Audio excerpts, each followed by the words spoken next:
कभी किसी से अगर ये कहा भी जाए कि तुम किसी से अपना कंपटीशन बंद कर दो और तुम बिल्कुल समभाव में आ जाओ, तो उसका सबसे पहला क्वेश्चन ये होगा, फिर हमारी ग्रोथ कैसे होगी, फिर हमारी प्रोग्रेस कैसे होगी।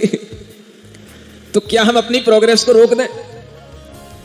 तो आचार्य कहते हैं प्रोग्रेस आपकी होती रहेगी, ग्रोथ भी आपकी चलती रहेगी, आपका धन वैभव भी बढ़ता रहेगा, लेकिन आप उसके लिए अपने मन में यह भाव ले आए कि हम किसी से कंपटीशन ना करते हुए हम अपने मन से, अपनी इच्छाओं से, अपने समभाव के साथ में हम अपनी ग्रोथ कर रहे हैं। आप अपना एक टारगेट निश्चित कीजिए और उस टारगेट के अनुसार आप अपनी ग्रोथ कीजिए। जब आपको वो टारगेट अचीव हो जाए तब आप एक क्षण के लिए संतोष भाव में आइए।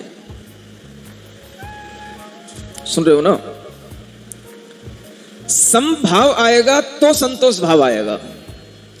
एकदम से अगर आपने ब्रेक लगा दिया और आपने कहा कि मैं संतोष भाव में आ गया और आपने अपने अंदर समभाव लाया नहीं, तो वो संतोष आपको अंदर एक असंतोष पैदा कर देगा। तो आपको क्या करना पड़ेगा? पहले अपने अंदर एक समभाव रखते हुए अपना एक टारगेट बना लेना पड़ेगा। अब आपने सोच लिया, मान लो मेरे पास 20 करोड़ आ जाए, मेरे पास 100 करोड़ आ जाए। मान लो आपने वो टारगेट अचीव कर लिया, आपके पास 100 करोड़ हो गए। अब क्या होगा? आप ये सोचेंगे कि इन 100 करोड़ का जो हमारा एक स्टेटस बना है, अब इसको मेंटेन करने के लिए हमें आगे भी प्रोग्रेस करनी पड़ेगी, नहीं तो ये नहीं बनेगा, ये नहीं चलेगा। क्योंकि पीछे से अगर धक्का लगता है तो वह धक्का हमारे लिए इसी भाव के साथ लगता है कि हम अब इसमें भी संतुष्ट न रहें, हम थोड़ा सा और आगे बढ़े। तब आचार्य कहते हैं अब आपके लिए यह लोभ बढ़ रहा है।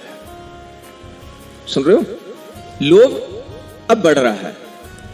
आपने अपने मन के अंदर जो विचार किया था वो विचार पूर्ण हो गया, ये आपका समभाव है, और समभाव होने के बाद में अब आपको संतोष भाव में आना है। तो आप अपने उस लोभ को जीत पाएंगे।